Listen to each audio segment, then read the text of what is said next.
C'est une femme pleine de vie que nous retrouvons chez elle à Kanfoukro, à Phoenix. Shamima Patel Tilak a retrouvé le sourire et les gestes de tous les jours dans sa cuisine. Même pendant mon maladie aussi, on va baisser les bras de toutes les façons, moi je continue mon vie, moi je continue de travailler. Bien sûr, pas au même rythme qui m'a habitué à faire, mais aujourd'hui la vie continue.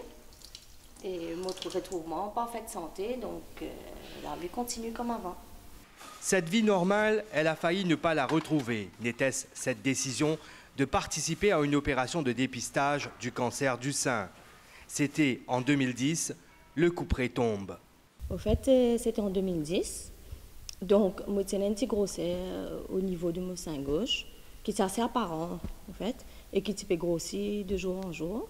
Donc, moi, j'ai décidé de faire un breast screening, et c'est là que je connais qui m'a atteint d'un cancer du sein.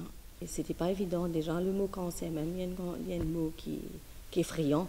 Ferme dans ses initiatives et armée d'une détermination à toute épreuve, elle se lance dans une lutte sans merci contre cette maladie. Moi, c'est un médecin quand même qui est avec moi, qui me suit moi. Et quand le couperet est tombé, quand il nous a dit cancer, donc le premier mot qu'il m'a demandé, si cancer-là est propagé. Donc quand il nous a dit non, il est très localisé, il m'a demandé qui m'a une option. Donc j'ai décidé ce jour-là même qu'il m'a envie de faire une ablation. Parce qu'il m'a pas envie de laisser le temps passer, parce qu'il connaît le cancer, il propage assez vite dans l'écho, dans l'audition. Donc c'était un samedi, je me rappelle très bien.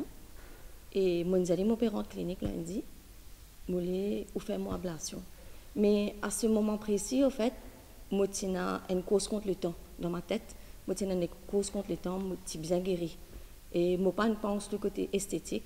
Le regard des autres, à ce moment-là, pas de aucune importance pour moi. C'était moi-même. Bon, la chimio, comment je te connais, quand on fait chimio, on perd au CV, on vient complètement chauve. Ben, moi, c'est un bon moyen pour m'adapter avec ça aussi. De nos jours, il y a des perruques, il y a des chapeaux, il y a des bandanas, il y a tout ce qu'il faut. Donc moi, j'ai même voyagé 2 fois pendant ma maladie, et chauve complètement. Ça n'a pas de zen moi du tout, parce que c'est une étape normale du traitement. Donc, presque tout le monde qui fait une chimio, je perds des CV. Donc, on n'a pas trouvé qu'il fait bien cassette parce qu'il nous besoin passe par là. Tout au long de son combat, elle a pu compter sur le soutien de ses proches, surtout sur le support de celui qui partage sa vie. Au départ, c'était un découragement, mais après, on trouvait que découragé, au contraire, découragement, pas parmi nous aucun part. C'était plutôt se battre. Et nous avons plus sens de s'en sortir, ça me surtout, c'est de se battre. Si vous découragez, vous pas bien loin, vous restez en place. Comme vous disais, le premier moment était très dur, et puis il reprend le dessus. Et, bon, une fight, et il n'a jamais baissé les bras. Ben voilà, le résultat, j'aurais dit, hein, si mental là, bon, tout cas va faire. Hein.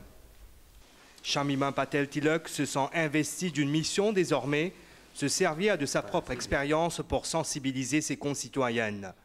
Elle s'est aussi lancée dans un projet visant à offrir la chirurgie de reconstruction à des femmes qui n'ont pas les moyens pour ce genre d'intervention. Mon travail est un projet qui m'a capable de faire une femme qui n'a vraiment pas les moyens de bénéficier d'une reconstruction mammaire par mois. Donc, j'ai envie de travailler 1 an, faire 12 femmes, réussir à l'occasion, je aussi retrouve les corps de femmes.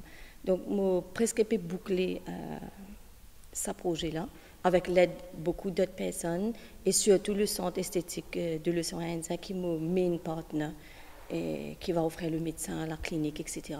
Je prends carrément pour moi, il y a une mission pour moi maintenant, parce qu'ils m'ont pensé, si je guéris, je n'ai pas droit au silence. J'ai envie, au fait, d'être inspiration par rapport au parcours que moi, je fais pendant ma maladie, pendant mon traitement. J'ai envie que tout Mauricien connaisse qu'il est possible de guérir d'un cancer.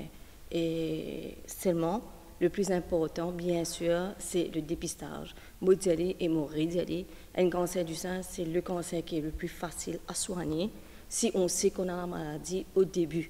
Donc, il est très important de se palper régulièrement, de faire des dépistages, et si nous, à partir de 40 ans, est recommandé de faire une mammographie 1 fois par an. Vraiment, derrière moi. Bien sûr qu'il y a un suivi encore qui continue pendant 5 ans, parce que le risque zéro n'existe pas en cancer.